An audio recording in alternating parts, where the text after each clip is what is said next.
I'm Annie Brown, and I'm running for state representative in the 66th district. I am from Hillman, which is a small farming town in northern Michigan.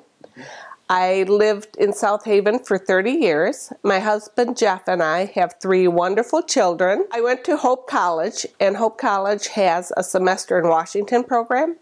So I was in Washington interning for Senator Carl Levin, and I decided to stay in Washington and try to get a job on Capitol Hill. So I ended up working for Senator Levin for 3 years. At the end of that time, I decided I really wanted to get a job writing for newspapers. So I applied to every daily paper in Michigan, and I got a job at the South Haven Tribune, which needed a reporter to cover Blueberry Festival. My husband and I own a small business, which is the local funeral home, and we've owned that for about 13 years. So I have experience in what it's like to start a business in Michigan and keep it running.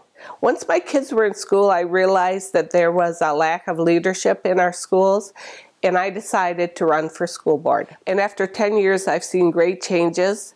We've hired new leadership, and we have done great things for our students in spite of some of the severe cuts that we've seen.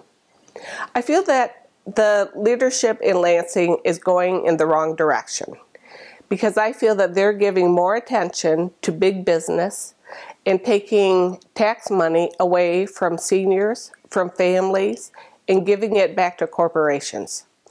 I'm running because I've become so disappointed with our leadership in Lansing, and the priorities that I see in Lansing are not the priorities of the people who I know.